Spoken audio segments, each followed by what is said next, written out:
Muito bem-vindos a mais uma abertura de mercado com a MDR. Nesse vídeo você vai ver tudo o que precisa para planejar o seu day trade, swing trade, ganhar muita grana na bolsa de valores para conquistar a sua liberdade. E o tempo fechou lá nos Estados Unidos porque os indicadores do PIB ontem foram muito ruins, né? Então a expectativa era muito maior do que veio 1,6% de crescimento no anualizado, né? E hoje às 9h30 da manhã, e chacoalhou bastante o mercado, ontem às 9h30 a gente tinha avisado que isso daí ia chacoalhar, né? O Job Claims veio mais ou menos alinhado. Agora, hoje nós temos outra informação importante que é o Core CPI, ou seja, é o indicador de inflação mais importante aí para o Fed. Então, a soma dessas duas informações pode direcionar, pode não, certamente vai direcionar, mas a questão é saber com que intensidade, essa questão da corte de taxa de juros ou não. Então, você vê que curioso que ontem, assim que saiu a notícia, nós tivemos volatilidade, os Estados Unidos, o S&P 500 caiu um pouco e logo na sequência ele começou a subir e fez um belo dia de alta, na contramão do que todo mundo imagina, né? Ou seja, o PIB veio ruim, então isso é ruim para o mercado. Não. PIB veio ruim, significa que o Fed tem que cortar juros para estimular a economia. E aí a Bolsa gosta disso, então sobe. Então esse foi o resultado de ontem. Só que junto com isso subiu os juros. Então é uma informação conflitante, talvez por conta do que vai vir aí do CPI hoje, né? Então, hoje às 9h30 da manhã podemos ter volatilidade, recomendamos novamente não operar antes das 9h30, espera sair a notícia, espera uns 15 minutos o mercado acalmar e aí depois você se posiciona. E o Brasil entrou na volatilidade junto, né? O índice na hora da notícia subiu, foi testar lá rapidamente uma resistência e depois devolveu tudo, foi até o fundo e acabou o final do dia no meio do caminho, né? No final das contas foi um dojizão e deu para operar para quem estava atento, né, aos movimentos, tanto na compra quanto na venda, primeiro na venda, depois na compra, e porque estamos dentro de uma consolidação. E agora vamos ver hoje o que acontece. Temporada de balanços também segue e tivemos ontem Microsoft, vamos falar aqui sobre os balanços. Então tivemos Microsoft e Google e foi espetacular, né, o balanço deles, tanto em receita e tal, mas segue aquilo que eu falei, né, olha só, você olha os balanços aqui, tudo verdinho, né, tudo bonito. Então não tem o que reclamar, né, a economia americana continua forte, e o Powell tem aí uma encrenca para resolver, né? E pelo menos os balanços das empresas continuam fortes, né? O desemprego ainda não começou a subir e tá aquela coisa de todo mundo na expectativa do que vai acontecer, tá bom? O Brasil continua na mesma toada e vamos então ver como é que estão os gráficos aí de ontem para hoje. E se você está chegando agora e ainda não me conhece, meu nome é Maurício de Roberto, mais conhecido como MDR. Se você curte o conteúdo, já deixa o seu like e se inscreve no canal. Se inscreve lá também no Instagram, @mfmodé, para curtir a melhor live todo dia às 8h15 da manhã. E hoje, sexta-feira, eu vou entrar lá para participar junto com o Modé, como eu costumo fazer de sexta-feira. E outra coisa também, se você está interessado no método 10x, tem um link na descrição aqui embaixo, você pode participar da sala junto com a gente, baratinho e com bastante oportunidade de ganhar dinheiro junto com a carteira VIP e tudo mais, e o método 10x. Então, turma, indo aqui para o mapa de calor do mundo, você vê que está meio bagunçado, mas ontem nós tivemos um dia também com essa volatilidade na Europa, né? Ele caiu e depois ele recuperou. Agora, nós vamos ver isso daqui nos gráficos, que está com um movimento interessante que eu quero mostrar para vocês. E o S&P 500, olha, nós tivemos aqui Nvidia para cima, né, Microsoft para baixo, mas o pré-market da Microsoft já está com um gapão de alta. O destaque foi a Meta, que caiu 10%, então abriu o mercado mais ou menos caindo 15% e acabou fechando aqui nos 10%, ela reagiu ao longo do dia. E a Tesla também teve um dia positivo, né? Então, mercado bagunçado com essa história dos balanços, ainda não sabe para que lado vai. Apesar de toda essa movimentação, o VIX continua aqui controlado, perto dos 15, né? Lembrando, é alto, né, os 15, que a gente acostumou já depois do Covid e nunca mais ele voltou para o patamar normal, né? Então 15 é um número alto de volatilidade, mas não é aquele absurdo que você pode ter umas barras gigantes. Olhando aqui os juros, olha, ontem nós tivemos um dia de alta, mais um pivô de alta, hoje agora ele está pensando aqui, mas é sequência de alta, né? Quando a gente olha aqui os juros na Europa, também tivemos um dia de alta, vindo testar o topo do canal aqui, olha, já até passou a última retração de Fibonacci, o juros americano também passou, né? O Reino Unido, diazinho de alta, e o Japão, hoje fazendo uma correção aqui, mas está bem alto, né? Indo aqui para o S&P 500, nós tivemos aqui essa movimentação que eu falei, né? Onde ele abriu, ele estava caindo, e aí depois ele acabou vindo aqui fechando na máxima, né? Porque foi o tempo do mercado entender o que está acontecendo e tomar uma decisão. Então, no final das contas, a leitura foi positiva. Vamos ver o que acontece hoje com o relatório de inflação. Agora, o que eu queria mostrar para vocês é o seguinte, lembra que eu falei que o meu desenho permanece, né? Não mudei a análise, né? Então aqui a gente tem uma perna de baixa, isso daqui nós estamos uma perna A, isso daqui é uma perna B, que pode parar aqui ou pode vir até aqui, eu acho mais provável vir até aqui, e depois nós temos uma perna C que deve vir aqui até essa região, né? Então o plano continua o mesmo, né? E aí, o que acontece? Quando você olha esse negócio aqui, você tem que dividir em fractais, né? Então, para quem não viu o meu Momento Economês falando de Fibonacci, a gente explica sobre os fractais, né? Então, o preço, ele dentro desse gráfico diário, você tem os fractais nos 60 minutos. Então, aqui, você também tem essa situação aqui, que é uma perna ABC dentro da perna B, dessa perna ABC grande, né? Então, quando você olha aqui nos 60 minutos, você vê esses fractais trabalhando. E aí, o que acontece? Olha, esta perna aqui, eu vou até desenhar em outra cor, né? Esta perna C, essa perna B que está vindo aqui, né? Daquela correção, ela, quando você desenha ela neste fractal interno dela, pelos 60 minutos, você vê aqui que tem um A, B e um C que provavelmente faça isso para encontrar, tá? Então, bem interessante esse movimento aqui. Eu gosto muito do mercado americano e europeu, porque eles respeitam muito a análise técnica, muito mais do que o Brasil. O Brasil realmente é muito mais difícil de operar do que aqui fora, né? Então, mas seguindo aqui, o desenho continua o mesmo, não sei se hoje vai ter um dia de alta ou não, vai depender muito do CPI, mas o alvo está aqui nos 550, né? A Nasdaq é a mesma coisa, né? Também veio aqui caindo e subiu, está aqui nos 50% de FIBO, não sei se para aqui ou se ainda sobe mais um pouco, mas o desenho é o mesmo.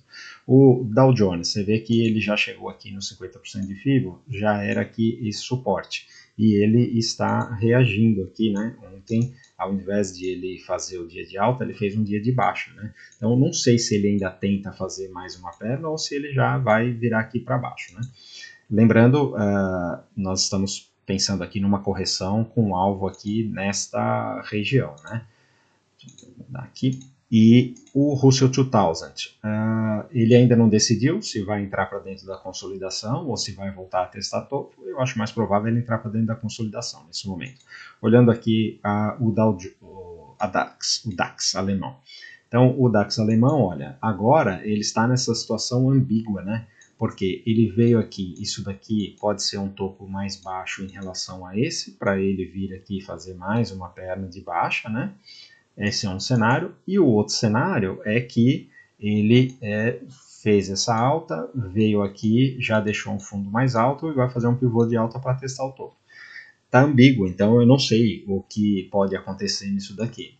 As duas opções estão válidas e na dúvida, então, não faz nada, vamos operar outro ativo, né?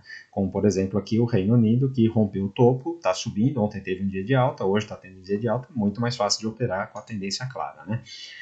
A França está que nem a Alemanha, né? Enroscada aqui, a gente não sabe para que lado vai. O Japão está fazendo uma bandeirinha de baixa aqui, né? Então fez uma perna de baixa, está fazendo uma bandeira com cara de que ainda vai corrigir mais, né? Nós temos essas retrações de Fibonacci, ele pode corrigir mais aqui, sem problemas. Já a China, olha, meteu um pivô, hoje fez uma bela de uma barra, então se livrou dessa consolidação aqui e também está se livrando dessa linha de tendência. Então, olha, esse pivô aqui é bem importante, e a China pode realmente dar uma reagida, né? Nós estamos falando aqui de uma potencial reversão de tendência no gráfico semanal. E os mercados emergentes também tiveram um dia de alta ontem, puxados pela China. Já o nosso EWZ, que ontem estava com gap de alta, né? Depois ele acabou abrindo aqui mais ou menos no mesmo lugar. Aliás, ele abriu aqui com gap de baixa e subiu um pouquinho, e hoje está aqui com um pré-market para baixo, né?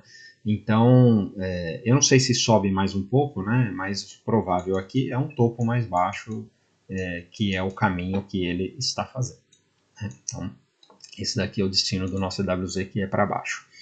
Olhando aqui as commodities, está numa consolidação aqui para fazer um rompimento para cima. O petróleo tentando, definitivamente está se segurando aqui, né? Se ele romper aqui os 89, ele deve continuar neste movimento, né? O minério de ferro ainda está aqui enroscado na mesma região, já o cobre está voando aqui, né? Topo histórico e indo embora, né? Não quer nem olhar para trás. O ouro parece que está querendo reagir daqui, né? Está tendo um diazinho de alta aqui hoje. Se ele conseguir engolir essa barra, um abraço, né? Indo para as moedas, nós temos aqui o DXY, que está fazendo uma bandeira de alta. Então, essa bandeira de alta aqui pode vir testar este topo rompido para depois fazer um próximo movimento. Tudo normal, né? E o Bitcoin continua na mesma região, o Ethereum na mesma região. Vamos olhar aqui as FANGs, porque está acontecendo muita coisa, né? Então é importante falar. A Apple ontem teve um gapzinho de alta, mas ficou aqui, então assim, ainda não invalidou o pulo do gato morto aqui, né? Ele só vai invalidar se ele conseguir romper aqui os 180. A Microsoft, que ontem abriu com esse gapão de baixa, né? Por causa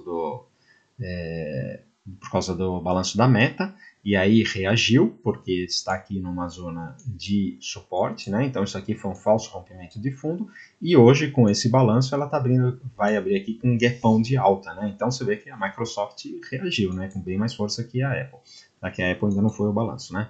A Amazon também, olha, um movimento parecido com o da Microsoft, né? Aqui, cara, de falso rompimento e abrindo com gap de alta. O Google, que soltou o balanço essa noite, está aqui sem o pré-market, está aqui no mesmo lugar, né? Não está com indicação de pré-market, deve estar no 0 a 0. Mas olha, o Google está forte, né? Então ontem fez uma barrona aqui, tá com cara de teste de topo histórico. A Meta reagiu ontem, mas não sei se dá para considerar que isso daqui já foi o fechamento de gap, né? Não foi oficialmente, mas fez uma bela de uma reação ontem, né? Agora precisamos ver se ela só vem até aqui, nesses 480, para voltar para cair mais, ou se realmente vai reagir. A Tesla ontem teve um dia de alta, eu continuo achando que a Tesla tem venda se perder aqui, né? A questão é até onde ela vai, né? Enquanto ela estiver trabalhando abaixo desse topo aqui, dos 183, qualquer sinal de venda é uma oportunidade, porque a tendência de Tesla é de baixa, né? A Netflix continua nessa ilha aqui, se perder o fundo tem venda, se ela conseguir vencer esses 580, ela vai testar topo. E a Nvidia, aqui também, isso aqui tem dois jeitos de ver, né? Isso aqui pode ser uma bandeira de baixa para cair mais, ou ela pode simplesmente, se conseguir vencer essa região aqui, vir testar topo novamente. Então você vê que está bem movimentado aqui as FANGs, né? Normalmente eu não falo delas nesse vídeo, mas hoje vale a pena. Vamos agora ver o Brasil. Então, turma, o DI está bem volátil e conforme a gente esperava, ele está fazendo esses movimentos, né? Parecido aqui com essa região, ele provavelmente vai ficar aqui nessa região bagunçando, né? Então, hoje, como tem a notícia lá do CPI, podemos ter mais um dia de bagunça. Olhando aqui o Ibov pelo gráfico semanal, continua aqui na mesma região, ainda não sabemos se vai se segurar aqui nessa linha ou se vai vir testar o fundo do canal. Ele está caindo, né? Então o mais provável é continuar caindo até prova em contrário. Olhando aqui o índice, olha, isso daqui, esse movimento aqui está reinando, né? E depois que ele perdeu esse fundo, quanto mais tempo ele fica aqui nessa região, aumenta a probabilidade de ter mais uma perda de fundo aqui, né? E ontem ele veio testar aqui esse fundo novamente. Então, não está legal. Então, olhando aqui os 60 minutos, essa daqui foi a oportunidade de venda, né? Ele veio testar essa região, foi uma venda por price action, olha só para quem estava realmente atento, né? E aí depois aqui no fundo teve uma outra compra por price action e ele veio aqui parar na metade do caminho. De qualquer jeito, a orientação continua a mesma, né? Se ele vier nessa região aqui, der um sinal, tem venda. Se perder esse fundo aqui, tem venda. Se perder esse fundo, tem venda. É só isso que tem no índice. Olhando aqui o dólar. O dólar ontem teve bastante volatilidade, fizemos uma compra dele também, né? E aqui tá com cara de que vai segurar, né? Acho que não vai passar desse fundo aqui. Isso daqui tá com cara de zigue-zague. Tá com cara não, é um zigue-zague altista, né? Então veio aqui, fez aqui, teve muita volatilidade, fez aqui o pullback e agora o provável movimento é para cima, né? Vamos olhar aqui os 60 minutos. Então, os 60 minutos ontem, né? Ele deu essa rabiscada aqui na hora da notícia. Fizemos a compra aqui, andou, né? E aí você tem que proteger a operação aqui um stop gain, né? Chegou a andar aqui 35 pontos. E aí você coloca no bolso. Depois voltou aqui para o meio do caminho. Mas a mesma coisa que eu falei do índice, né? Isso daqui, olha, fundo, e aqui, olha, isso daqui, se ele romper essa região aqui do 180, ele marca isso aqui como um fundo mais alto e vem testar novamente aqui o 5.300, tá? Então é só compra no dólar. Olhando a small caps, falamos de venda ontem, então deu uma venda aqui, chegou a andar, né? Chegou até a perder, depois voltou, mas olha, small caps é venda, né? O Itaú continua aqui na mesma região, eu continuo com a mesma opinião, para mim não tem nada para fazer no Itaú. O Bradesco, ontem ele tentou reagir aqui, não conseguiu, né? Então, se perder aqui o fundo, tem venda, né? Se ele romper aqui o topo, pode dar uma comprinha de day trade, tá? Não me arriscaria em swing trade em Bradesco não, tá fraco. A Sambi, ó, estamos falando que todo dia é dia de venda em Sambi, né? Ontem deu venda aqui e provavelmente vai dar mais venda, né? O Banco do Brasil, cada dia mais com cara de que isso daqui foi só um pullback e aqui tem mais venda, né? Então, o Banco do Brasil, para mim, é só venda no momento. A Vale está bem complicada, você vê gap alta, depois gap de baixa, está enroscado aqui, não faria nada. E a Petrobras, lembra que eu falei que anteontem eu tinha feito a compra e tinha dado uma ramelada, né? Porque rompeu aqui, é compra, e aí depois sair aqui no 0 a 0, quando deu esse sinal aqui, a gente aperta, né? E ontem ele deu a compra de novo, né? O mesmo rompimento e ontem deu bom, né? Então, para day trade, ontem aqui, olha, deu uma compra, fechamento 1,5% que andou. Então, não dá para ter medo de Petrobras, né? Se ela continuar fazendo pivô de alta, é só compra e nós estamos já bem perto aqui do topo histórico dela, aqui nos 41,80, e tem uma atração do preço, né? Então ela deve ir para lá, tá bom? Então, turma, era isso aí que eu queria falar, espero ter ajudado. Se você curtiu o conteúdo, por favor, antes de ir embora, deixa o seu like e se inscreve no canal. Se inscreve lá também no Instagram, @mfmodé, para assistir a live agora às 8h15 da manhã. E se tiver interesse aí em participar do Método DX, da nossa sala ao vivo, tem o link aqui na descrição. Valeu, um abraço.